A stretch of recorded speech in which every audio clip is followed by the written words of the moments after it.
Hi guys, this is just a short vid to show you how I organize my personal and professional makeup palettes. You're gonna need for this video an inexpensive paint palette, and I got this at the $10 store and it was only $10. I know some bookstores and craft stores, they sell them. So what I did was just soak it in water for all of the paint to come up, and then I spritzed it down with a little bit of mentholated spirit or rubbing alcohol, just to be sure that it's sanitized. And you're gonna need, next thing you're gonna need is some toothpicks and something to press the shadows in, something the diameter just slightly smaller than one of these circles, so that when you press the pigment or the shadow in, it's gonna press them down nicely and can fit in there. Sit down. Here, hold this mommy. So, and then the last thing you're going to need is just a little container of any kind. This is just an old eyeshadow cover.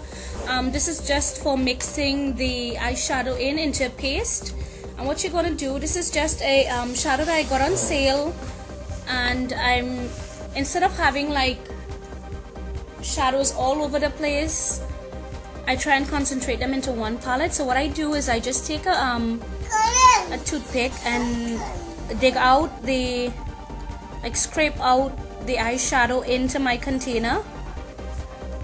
Now you don't want to do this with matte shadows. You can probably try. I've been successful with maybe half. Oh, I forgot to mention that you would also need paper towels. I've lined my work surface with some paper towels as well.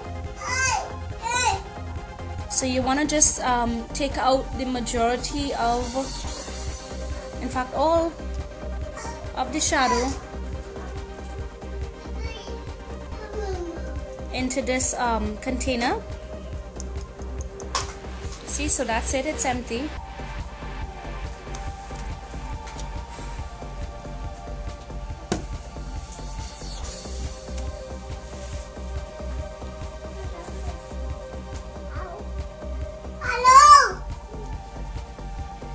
That's my little one again. He's here assisting me. And what you want to do is get some mentholated spirit or rubbing alcohol, at least 70% proof or higher.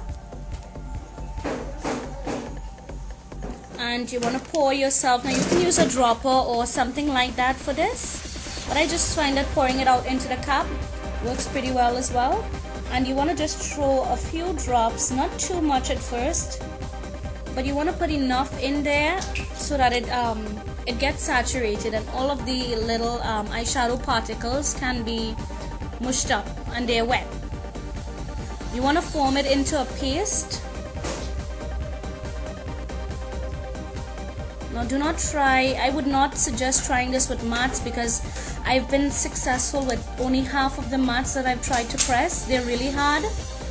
So stick with satin shadows and sheen shadows.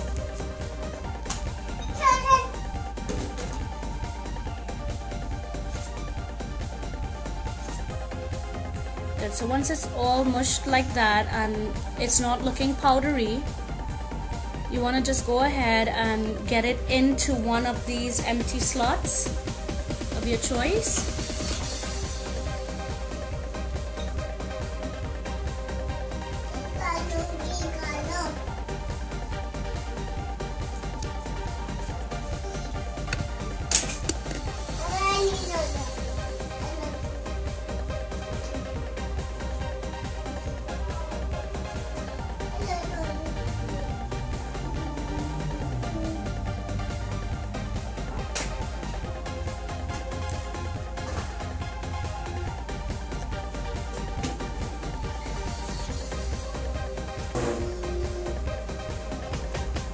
Now you do waste a little bit of the shadow, obviously, because you're not going to be able to get every single drop out, but I think that for me anyways it's worth it, because I get to have all of my shadows in one spot as opposed to having like 1,000,001 shadows just like all over the place. So once you've gotten it in, you wanna use the back of your toothpick to just smooth it out, get it into place, to fill up the hole, the spot. Looks kind of mushy now, that's okay. Now what we're going to use is just a regular paper towel, just like this, and we're going to take the cork or whatever it is you're using to press the shadow, and you're going to place it inside of the thing like this, the paper towel like this, and just wrap that paper towel around it so you have something to grab onto, just like this. And we're going to press down onto that shadow, just like that.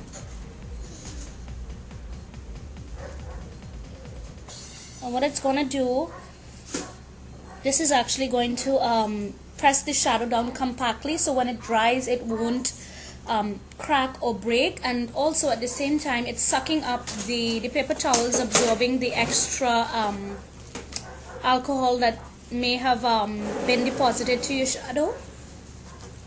It helps dry it a little faster. When you apply like firm even pressure, and eventually